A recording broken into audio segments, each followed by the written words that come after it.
اعوذ باللہ من الشیطان الرجیم، بسم اللہ الرحمن الرحیم۔ Class 6 subject Urdu. بچوں، آج کا جو ہمارا ٹاپک ہے وہ نیک عادات، پیج نمبر ہے 29۔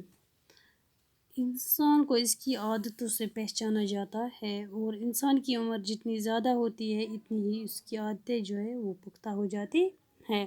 اور آپ کی عمر جو ہے وہ عادتوں کو بنانے کی عمر ہے۔ آج جو عادت آپ میں پڑ جائے گی وہ ساری زندگی آپ کے ساتھ رہے گی۔ اچھی عادتوں سے فائدے ہوتے ہیں اور بری عادتوں سے نقصان۔ یہ فائدے اور نقصانات صرف انسان تک ہی محدود نہیں رہتے بلکہ اوروں پر بھی اس کا اثر پڑتا ہے۔ اور اگر پوری کلاس میں 2 بچے وقت کے پابند نہیں وہ دیر سے آتے ہیں تو سب سے پہلے انہی کے دوست جو ہے وہ متاثر ہوتے ہیں، اور آہستہ آہستہ ان کو بھی یہ عادت پڑ جاتی ہے۔ استاد پڑھانے کے لیے آتا ہے تو اس سے بھی ان کو غیر حاضر دیکھ کر تکلیف ہوتی ہے، پڑھانے میں مزہ نہیں آتا، اور پڑھائی شروع کرنے کے بعد جب وہ آ جاتے ہیں تو استاد کو کچھ باتیں جو ہے دہرانی پڑتی ہے، اور جس سے اور بچوں کا بھی وقت ضائع ہوتا ہے۔ جب ان سے دیر آنے کی وجہ پوچھی جاتی ہے تو یہ ایک دن ایک بہانہ بناتے اور دوسرے دن دوسرا، اور اصل میں یہ صبح سویرے اٹھنے کی عادت نہیں ڈالتے، اور اس وجہ سے اور دوسرے دن دوسرا، اور اصل میں صبح سویرے اٹھنے کی عادت نہیں ڈالتے، اور اس وجہ سے ان کا کتنا نقصان ہوتا ہے یہ وہ نہیں سمجھتے۔ اگر سمجھتے بھی ہے تو عادت سے مجبوری پھر وہی سب کرتے ہیں۔ صبح دیر سے اٹھنے کی وجہ سے بچے جو ہے اسکول دیر سے پہنچتے ہیں، اور اسکول کا کام بھی ٹھیک طرح سے نہیں کر پاتے ہیں، اور کلاس میں استاد کے سوالوں کا جواب نہیں دے پاتے، اور اپنی غلطی کو چھپانے کے لیے بہانے بنانے پڑتے ہیں، اور اس طرح دھیرے دھیرے انہیں جھوٹ بولنے کی بھی عادت پڑ جاتی ہے، اور جھوٹ بولنا کتنا گناہ ہے وہ سبھی جانتے ہیں۔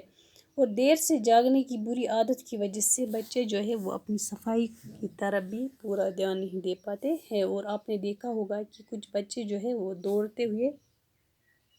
اپنی قمیض کے بٹن بند کرتے ہیں اور جوتوں کے تسمے تو اسکول پہنچ کر بند کرتے ہیں۔ اصل میں دیر سے جاگنے کی وجہ سے انہیں اتنا وقت بھی نہیں ملتا کہ وہ ڈھنگ سے اپنا لباس درست کرے۔ ایسے بچے تو اپنی ماں کے لیے بھی تکلیف کا سامان پیدا کرتے ہیں، اور اگر ان سے دیر سے جاگنے کی خراب عادت چھوٹ جائے تو وہ صبح جلدی جاگنے کی عادت ڈالے تو ان کی ماں کو تکلیف ہوتی اور ان کا لباس بے ترتیب رہے گا، اور اتنا ہی نہیں وہ صفائی پر بھی دھیان نہیں دے پاتے ہیں۔ ان کے دوستوں کا وقت بھی ضائع نہیں ہوتا، وہ اپنی صفائی پر بھی دھیان دے پاتے، اور ان کے دوستوں کا وقت جو ہوتا وہ بھی ضائع نہیں ہوتا،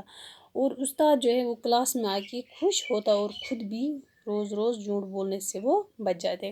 اور وقت کا کام کرنا بھی ایک اچھی عادت ہے۔ داناؤں کا قول ہے کہ آج کا کام کل پر مت چھوڑو۔ جو بچے سوچ کر شام کو زیادہ دیر تک کھیلتے ہیں کہ اسکول کا کام کل کریں گے تو ان کا کام جو ہے وہ کبھی پورا نہیں ہوتا۔ کام تو وہ کرتے ہیں مگر اس قدر جلدی اور بے دلی سے کہ ٹھیک سے سمجھنے کا موقع بھی نہیں ملتا، اور کہیں نہ کہیں ان کے کام میں کوئی نقص ضرور رہ جاتا ہے۔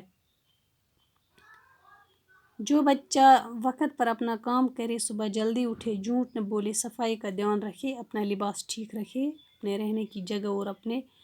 آس پاس کو صاف پاک رکھے، بھائی بہن سے جھگڑا نہ کرے، اپنے ہم جماعتوں سے پیار سے پیش آئے، استاد کا ادب کرے، وہی بچہ جو ہے آگے چل کر زندگی میں کامیاب رہتا ہے۔